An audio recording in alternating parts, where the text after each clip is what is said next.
পথ চলতে চলতে হরিনাম করো, কথা বলতে বলতে হরিনাম আমাদের করতে হবে।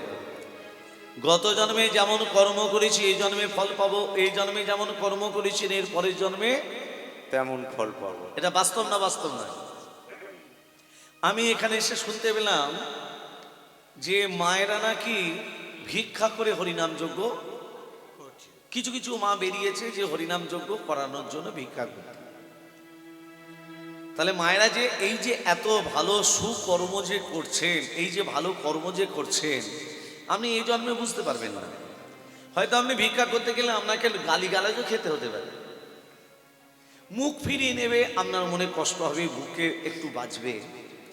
তাহলে চিন্তা করবেন না মা, আপনি যে কর্তব্য পরায়ণ ব্যক্তি হয়ে যে 84 লক্ষ জনী ভ্রমণ করে যে মানব দেহ ধারণ করলাম, প্রকৃত যে কর্ম করার কাজ সেই কর্মটাই আপনি করছেন।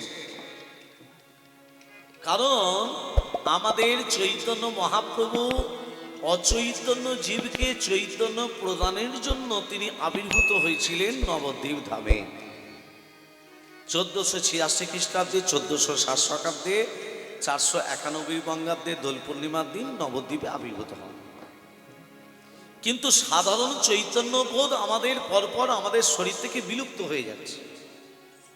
এই যে মায়েরা এত কষ্ট করে, এটা লজ্জার বিষয় যে আমরা পুরুষ মানুষ থাকতে মায়েরা ভিক্ষা করে হরিনাম যজ্ঞ করাবে, পুরুষরা পাচ্ছে না। এটা লজ্জার বিষয়। কিন্তু দেখুন একটা নারী জাতি তাদের কত মনের ভাব প্রকাশ পেয়েছে, মহাপ্রভু তাদের উপর কত কৃপা বর্ষণ করেছে। তা নাহলে আপনার ক্ষমতা নেই আমি ভিক্ষা করে হরিনাম যজ্ঞ করবার, কৃপা কিছু করো তারপর পাবে। তাহলে এই যে মায়েরা যে এত কষ্ট করে, আমি আশা করব আগামী দিনে আমার মনে হয় প্রতিটা ঘরে ঘরের মানুষ, ঘরে ঘরের মেয়েরা হরিনাম যজ্ঞ করানোর জন্য ভিক্ষা করতে বেরিয়ে যাবে, এটা আমি আশা করি। দেখুন সেই তত্ত্বটা আপনাদের সামনে একটু তুলে ধরছি যে এই জন্মে যেমন কর্ম করবেন এর পরের জন্মে যে ফল হবে সেটা কিরকম ফল হবে তার বাস্তব তত্ত্বটা আপনাদের সামনে তুলে ধরছি। এক দ্বিজ মানে এক ব্রাহ্মণ, আস্তে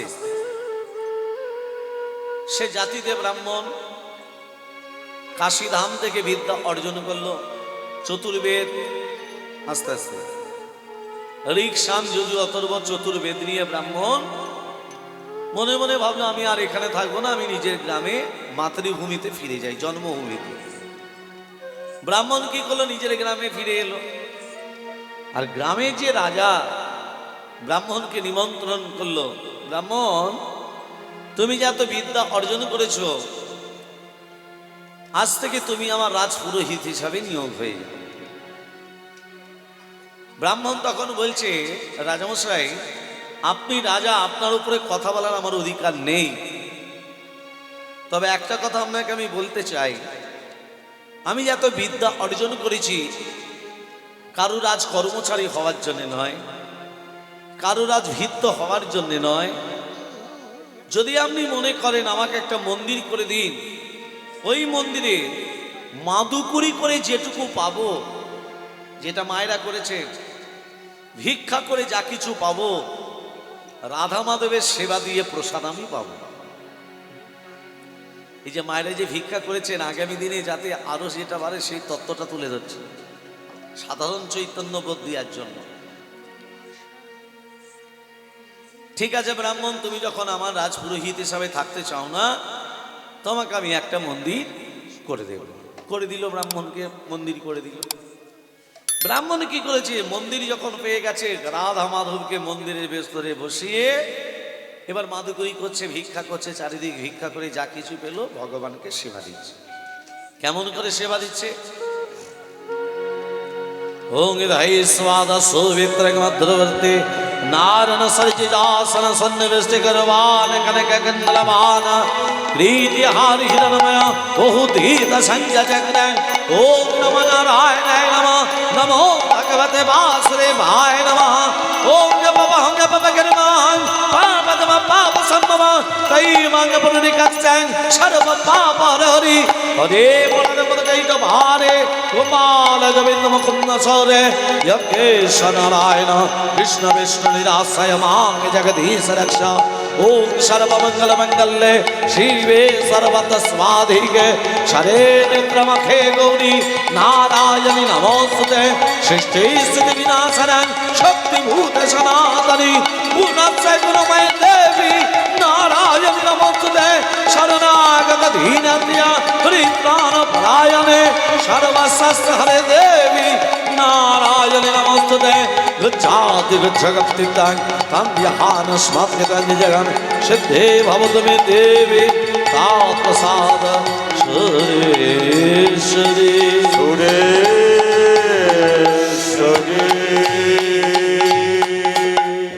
अच्युतम केशवम कृष्ण दामोदर राम नारायण जानकी वल्लभम अच्युतम केशवम कृष्ण दामोदर अच्युतम केशवम कृष्ण दामोदर राम नारायण जानकी वल्लभम राम नारायण जानकी वल्लभम अच्युतं केशवं कृष्ण दामोदरम् अच्युतं केशवं कृष्ण दामोदरं राम नारायण जानकी वल्लभ राम नारायण जानकी वल्लभ कौन कहती ही भगवान आते नहीं कौन कहते कहते भगवान आते नहीं तुम्हें कहते में भगवान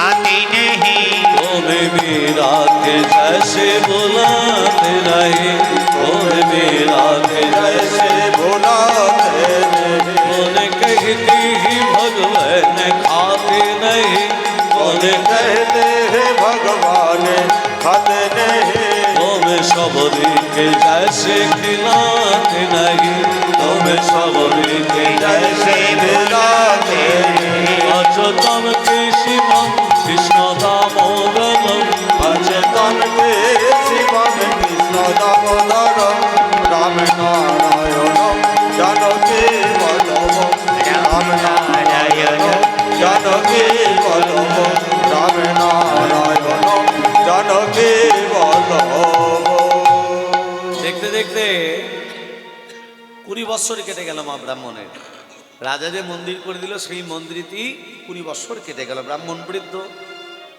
20 বছর কেটে যাওয়া মানে ব্রাহ্মণ বুড়ো হয়ে গেল বৃদ্ধ হয়ে গেল এদিকে যে রাজা মন্দির করে দিয়েছিল সেই রাজার একটি মাত্র ছেলে ছেলেও বড় হয়েছে বিয়ে দিতে হবে ছেলে রাজা কি করলো ছেলে যখন বড় হয়েছে শুভ দিন দেখে শুভক্ষণ দেখে রাজার ছেলে বিয়েও হয়ে গেল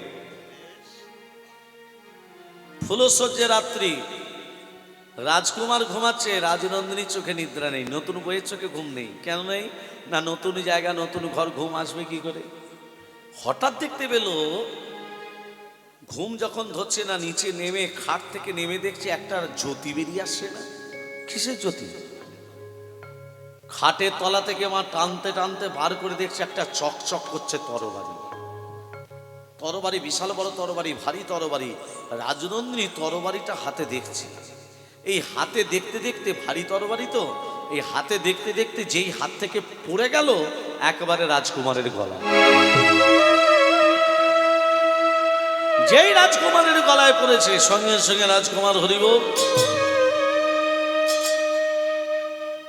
মনে মনে ভাবছে হায় রে একটু ভুলের জন্য আমার স্বামী প্রাণ ত্যাগ করলো তা আবার আমার হাতে একমাত্র ছেলে বলে কথা রাজা যখন জানতে পারবে আমারও গদ্দান নেবে নেবে না একমাত্র ছেলে বলে কথা ভোর হয়ে আসছে সেই বৃদ্ধ ব্রাহ্মণ 20 বছর আগে যাকে রাজা মন্দির করে দিয়েছিল সেই বৃদ্ধ ব্রাহ্মণ কুয়ো থেকে জল তুলে ভোরবেলা স্নান করছে রাধা মাধবের সেবা দেবে বলে যেই স্নান করছে আর রাজনন্দিনী দেখতে পেল বাঁচাও বাঁচাও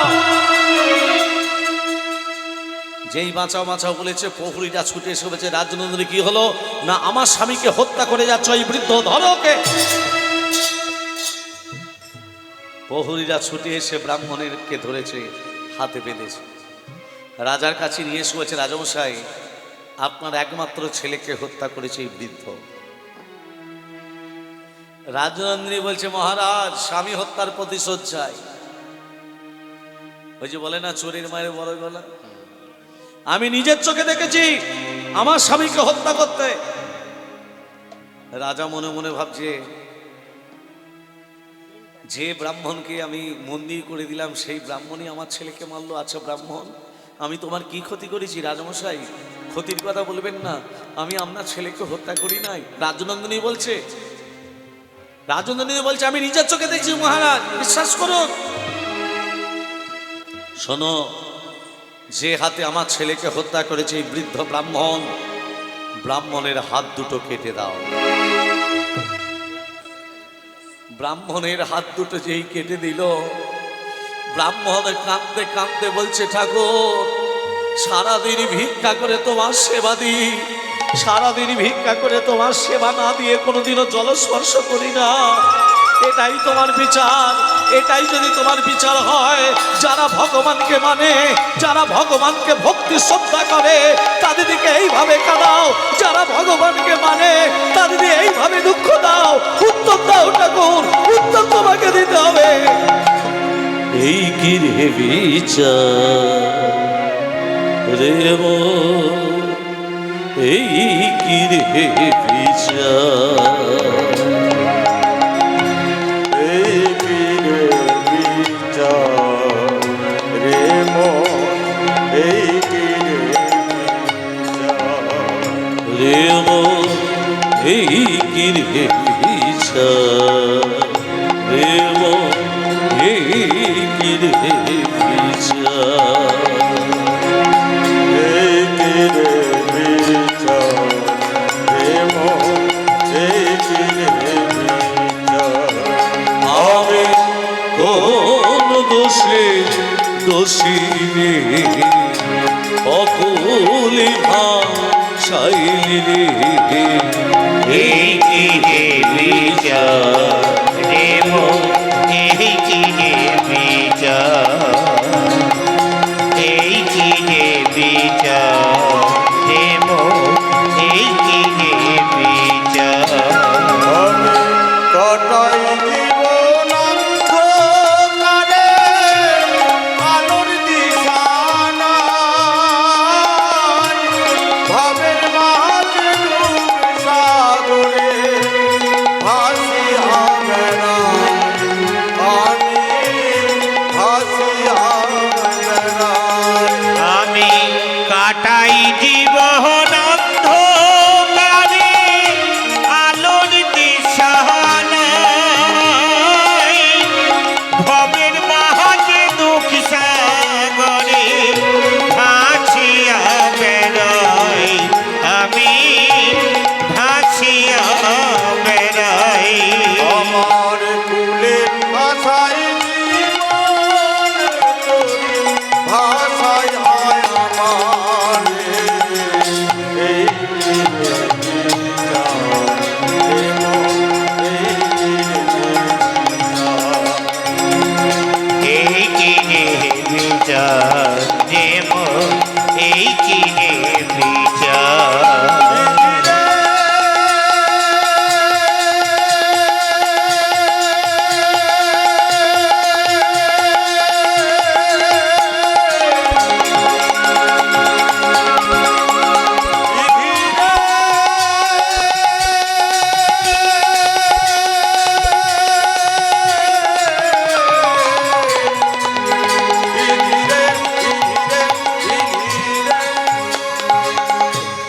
ব্রাহ্মণ কাঁদতে কাঁদতে হাত কাটা অবস্থায় মনে মনে ভাবলো, এখানে আমি আর থাকবো না, এখানে থেকে কি হবে? আমার রাজা আমার হাত দুটো কেটে দিল, আমি রাজা ছেলেকে হত্যা করেছি? মা করি নাই তো, তাহলে শুধু শুধু রাজা হাত দুটো কেটে দিল, কোনো দোষী নই আমি। ব্রাহ্মণ কাঁদতে কাঁদতে ঠিক করলো, আমি আর এখানে থাকবো না, আমি কাশীধামে চলে যাই, যেখানে ছিলাম সেখানেই চলে যাই। ব্রাহ্মণ কাশীধামে এসে শুনতে পেলে একজন ত্রিকালদর্শী এসেছে। ত্রিকালদর্শী মানে ভূত ভবিষ্যৎ বর্তমান যিনি বলতে পারে। ওই ত্রিকালদর্শীকে জিজ্ঞাসা করবো, আমার হাত দুটো কাটা হলো কেন? কেন আমার হাত দুটো কাটা হলো? যেই ত্রিকালদর্শী ঘরে প্রবেশ করেছে, ত্রিকালদর্শী তখন ঘরে ছিল না, ছিল তার স্ত্রী সহধর্মিণী। কে? আমি ব্রাহ্মণ, আমার হাত দুটো কাটা হলো কেন আমি জানতে এসেছি। বসুন ওখানে, আমার স্বামী এক্ষুনি আসবে, বসুন। ব্রাহ্মণ বসে আছে। যে ত্রিকালদর্শী প্রবেশ করেছে, স্ত্রী দেখে, স্বামীকে দেখে বলছে, এলে স্বামী মহারাজ এলে, এবার আসনে বসে ভাগ্য গণনা করবেন। হ্যাঁ, সবার হাত দেখতে বসবেন, নিজের বইয়ের দিকে তো একবার তাকিয়ে দেখতে মন যায় না? ঘরে নুন আছে কি, তেল আছে কি, আনাজ আছে কি, মশলা আছে কি, একবার খোঁজ নেবার দরকার নেই? কি কুক্ষানে তোমাকে বিয়ে করেছি, আমার হাড় মাস জ্বলিয়ে খেলো। নানান কথা শুনিয়ে দিল স্ত্রী। কাকে? স্বামীকে। ব্রাহ্মণ এক কোণে মনে মনে ভাবছে, সব থেকে বেশি দুঃখী আমি ভেবেছিলাম, দুঃখী আমি ভেবেছিলাম, কিন্তু আমার থেকে বেশি দুঃখী হচ্ছে এই জ্যোতিষী।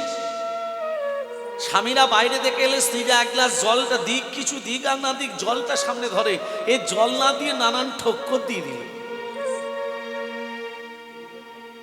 ব্রাহ্মণ জ্যোতিষীর কাছে এসে বলছে, জ্যোতিষী মহারাজ, আপনি কি সত্যি সত্যি মানুষের ভূত ভবিষ্যৎ বর্তমান বলতে পারেন? পারি, সেই জন্য নাম রেখেছে আমার ত্রিকালদর্শী। আচ্ছা, আপনি যদি মানুষের ভূত ভবিষ্যৎ বর্তমান বলতে পারেন, আপনার কপালে কি একটা ভালো মেয়ে ছিল না? না কেন? না, আপনি প্রবেশ করা মাত্রই আপনাকে নানান কথা শুনিয়ে দিল, ঠক্কর দিল। আরে, আপনি যদি ত্রিকালদর্শী হন, আপনি যদি মানুষের ভূত ভবিষ্যৎ বর্তমান বলতে পারেন, তাহলে আপনি তো কুণ্ডলিনীও দেখতে পারেন, কুষ্টিও দেখতে পারেন। সেই কুষ্টি দেখে একটা ভালো মেয়ে বিয়ে করতে পারতেন না? পারতাম। শাস্ত্রে লেখা আছে, অবশ্য মেব ভক্তব্যম কৃত কর্ম শুভাশুভম। অবশ্য মেব ভক্তব্যম কৃত কর্ম শুভাশুভম।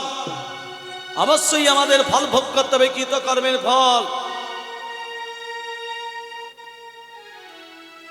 শাস্ত্রে লেখা আছে, স্বামী স্ত্রীর বন্ধন 7 জনমের বন্ধন। স্বামী স্ত্রীর বন্ধন 7 জনমের, 1 জনমের নয়। মনে করছে এই জন্মে তোমাকে স্বামী রূপে পেয়েছো, এ না, 7 জনমের বন্ধন। একটা পুরুষ জাতিকে তৈরি করতে ভগবানের সময় লেগেছিল 1 দিন, আর একটা নারী জাতিকে তৈরি করতে ভগবানের সময় লেগেছিল 7 দিন। তা তো পূর্ণ হলো না। 7টা সমুদ্রের জল নিয়ে নারী জাতিকে তৈরি করা হলো। কটা সমুদ্রের জল? 7টা। ওই জন্য দেখবেন, একটু লক্ষ্য করে দেখবেন, পুরুষরা নারীদিকে একটু কিছু বললি, আরে 7টা সমুদ্রের জল স্টকে আছে, ইচ্ছা করলি বার করলে হলো। ব্রাহ্মণ, যে আমার স্ত্রী আমাকে জল না দিয়ে নানান কথা শোনালো, ঠক্কর দিল, এ গত জন্মে আমার স্ত্রী ছিল না। কে ছিল? আমার স্ত্রী গত জন্মে ছিল একটা গাধা। আর আমি ব্রাহ্মণ ছিলাম না, আমি ছিলাম একটা পাখি, বায়স পাখি, মানে কাক। তত্ত্বটা শোনেন। গাধা সারাদিন পরিশ্রম করে করে গাধার পিঠে একটা ঘা হয়ে গেছিল, বড় ধরনের ঘা। গাছের তলায় বসে বিশ্রাম করত, আমি গাছের ডালে বসে থাকতাম। কাকের চোখ দুটো কোন দিকে থাকে? ওই ঘায়ের দিকে। গাধার পিঠে বসে প্রতিদিন ঠক্কর দিতাম। ওই ঘায়েতে যত ঠক্কর দিতাম, গাধা মুখে তো বলতে পারতো না, কষ্ট পেত বলে ভগবানকে ডাকত। এইভাবে প্রতিদিন ঠক্কর দিতে দিতে দিতে দিতে দিতে দিতে দিতে দিতে দিতে দিতে আমার ঠোঁটটা একদিন গাধার হাড়ে ঢুকে গেছে। কোথায়? আরে, নাড়াচাড়া করছি, বেরোচ্ছে না। বেরোবে কি করে? একেবারে যে হাড়ে ঢুকে গেছে। গাধা যন্ত্রণায় আর সহ্য করতে পারলো না যন্ত্রণা। আমাদের হাতে যদি একটা কাঁটা ফুটে যায় যন্ত্রণায় না, আবার ঠোঁটটা হাড়ে ঢুকে গেছে, যন্ত্রণা তো হবেই। গাধা যন্ত্রণা ছটফট করতে করতে নদীতে ঝাঁপ দিল, প্রাণ বিসর্জন দিল, দেহ রাখবে না, প্রাণ রাখবে না। যেই ঝাঁপ দিল, ও মা আমি তো জল দেখলে উড়ে পড়বো, উড়বো কি করে, হাড়ে ঢুকে গেছে তো, বার করতে তো পারিনি। গাধা যখন হরিবল হয়ে গেল, আমিও গাধার সঙ্গে হরিবল হয়ে গেলাম। দুজনে মরে এ গাধা এ জন্মে হয়েছে আমার বউ, আমি হয়েছি ওর স্বামী। গত জন্মে কাক হয়ে যেমন পিঠে বসে প্রতিদিন ঠোক্কর দিতাম, গাধা মুখে বলতে পারতো না, ভগবানকে ডাকতো। এ জন্মে আমার বউ হয়ে আমাকেও প্রতিদিন ঠোক্কর দেয়, আমিও কিছু মুখে বলতে পারিনি, আমিও ভগবানকে ডেকেছি।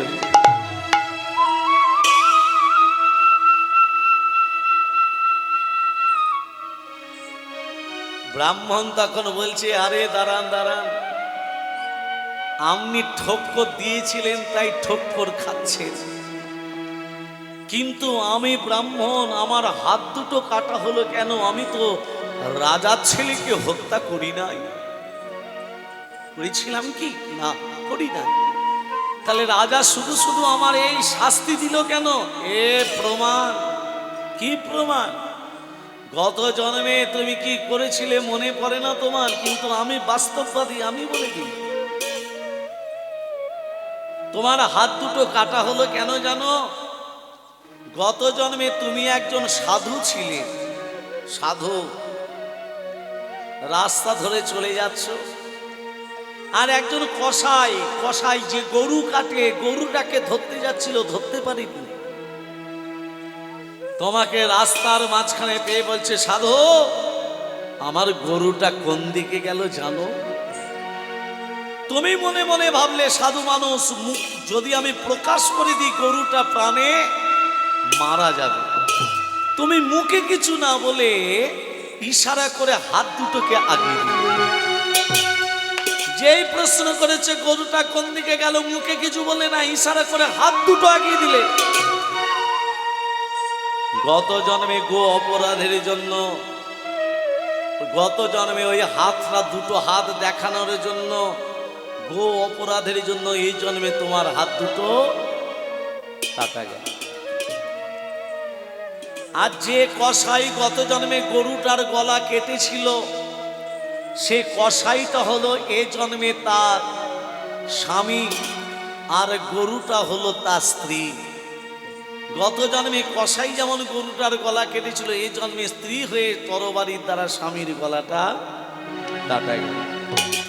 তাহলে মায়েরা যারা আজকে ভিক্ষা করে হরিনাম যজ্ঞ করাচ্ছেন, আপনারা নিশ্চয়ই তত্ত্বটা বুঝতে পারলেন, উপলব্ধি করতে পারলেন। এ জন্মে যদি কর্ম আমি ভালো করি, এর পরের জন্মে সেই কর্মটা দ্বিগুণ হয়ে গিয়ে দাঁড়াবে।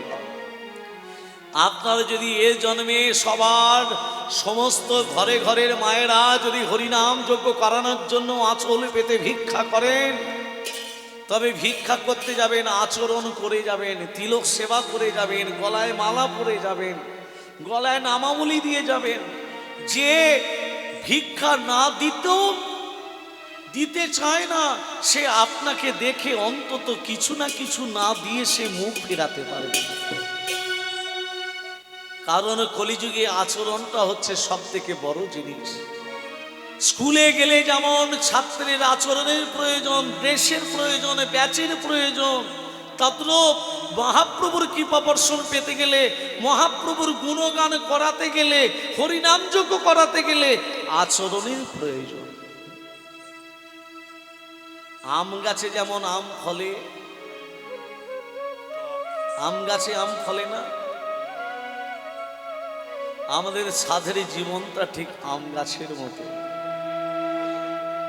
কেমন দেখবেন, এখন আম গাছের মুকুল আসে না?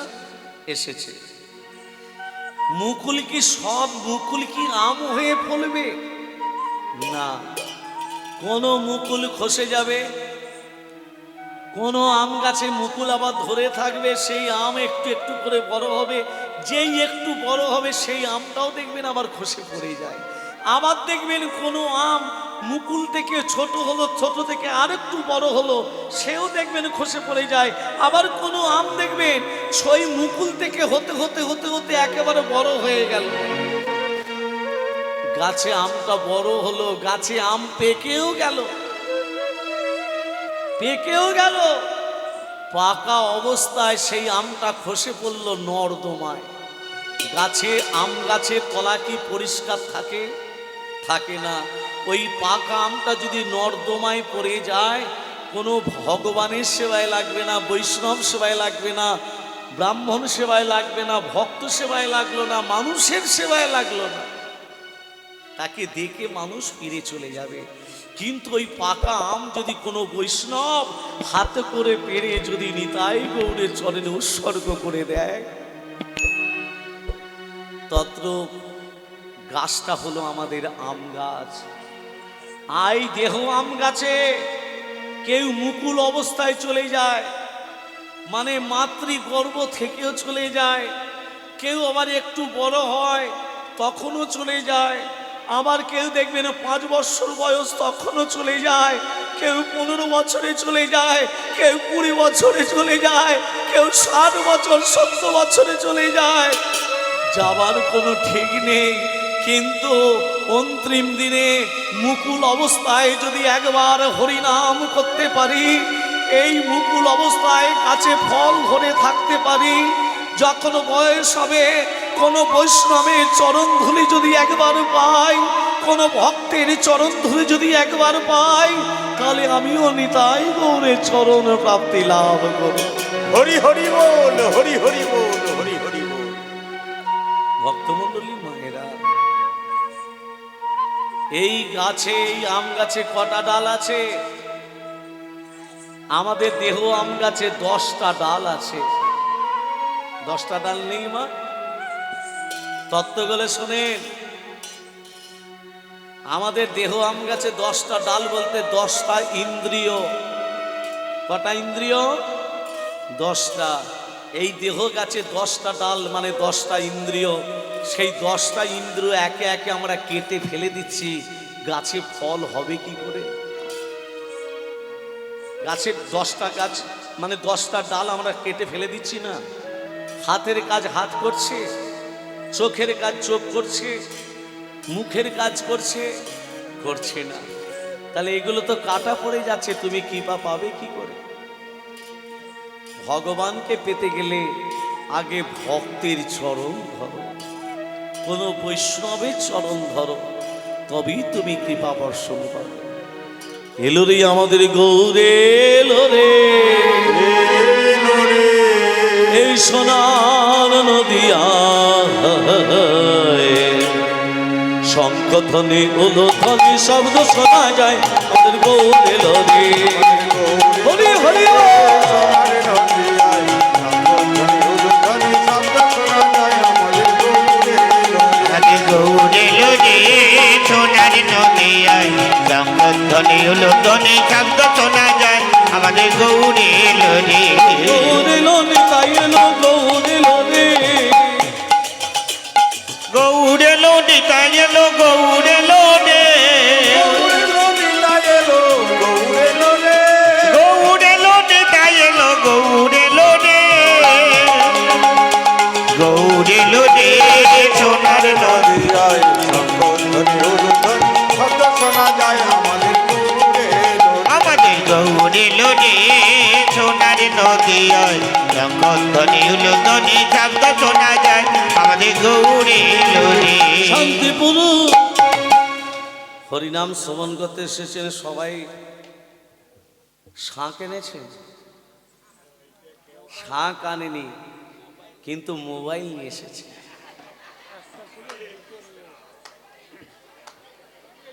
দেখবেন আমরা মোবাইল ধরতে আগে কি বলি? হ্যালো। ও মা, হাই হ্যালো বাদ দাও, হাই হ্যালো ছাড়ো, হরি না কৃষ্ণ বলো। হাই হ্যালো ছাড়ো, হরে কৃষ্ণ বলো। এখন টিভিতে দেখেছেন একটা বাচ্চা ছেলেকে দেখেছেন? তাহলে ওইটুকু বাচ্চা ছেলে প্রথমে কি বলল? যারা বসে আছে, যারা বসে আছে তারা বলছে হাই, তখন ছেলেটি বলছে, বাচ্চা ছেলেটি মাত্র 8 বছর বয়স, বলছে হাই হ্যালো ছাড়ো, হরে কৃষ্ণ বলো। তাহলে কৃষ্ণ নাম করতে বললেন। বলে তুমি এত অল্প বয়সে যে ঠাকুরের প্রতি মোহ এলো কি করে? না, ছেলেটি তখন বলছে আমার বাবা মা আমাকে শিখিয়েছে জন্মেছ যখন মরতে হবে, অতএব কৃষ্ণ নাম করে যাও। সেই জন্যই আমি কৃষ্ণ, সেই ছোট থেকেই কৃষ্ণ ভজনা করছি। ছেলেটিকে প্রশ্ন করেছে তুমি কোথা থেকে আসছো, তোমার বাড়ি কোথায়? ছেলেটি তখন বলেছিল যে ভগবান শ্রীকৃষ্ণ কনিষ্ঠ আগুন দ্বারা গিরি গোবর্ধন পর্বতটাকে ধারণ করেছিলেন, আমি সেখান থেকেই আসি। তাহলে উত্তরটা শুনেছেন মা? তার ভেতরে কত ভাব শক্তি জাগরিত হয়েছে।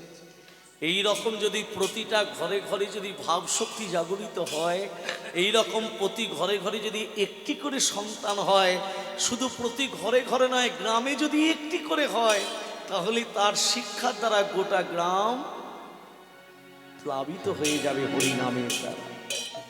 হরিনাম শ্রবণ করতে গেলে শঙ্খধ্বনি, হুলুধ্বনি, কথাটা উলু নয়, কথাটা হুলু, বইয়েতে লেখা আছে হুলু। হরিনাম শ্রবণ করতে গেলে মাথায় নামাবলী দিয়ে বসে থাকতে হয়, খালি মাথায় হরিনাম শ্রবণ করতে নেই। আমি ঘন্টার কথা বলিনি। রাধে রাধে।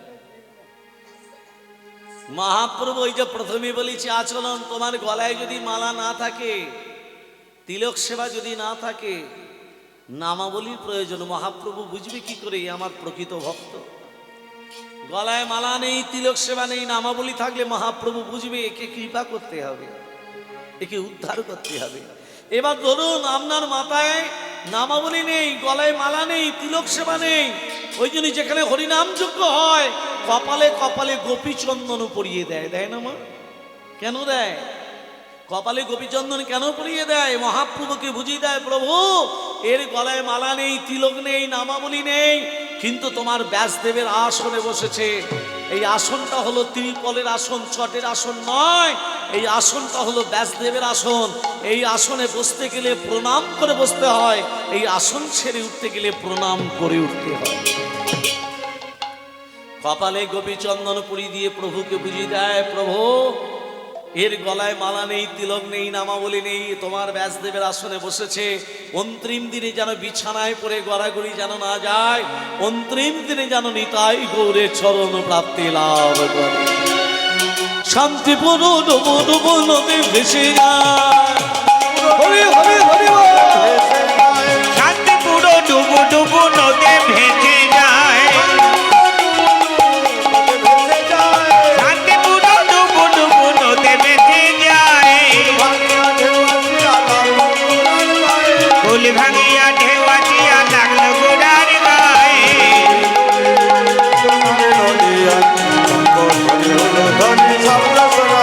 আমাদের গৌরে গৌরীল রে সোনার নদিয়া, জগতনি উলদনি জগত না যায়, গৌরীল রে গৌরীল রে গৌরীল রে।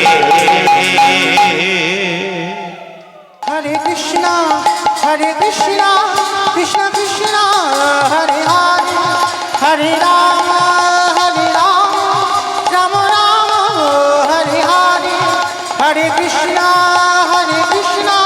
কৃষ্ণ কৃষ্ণ হরে হরে।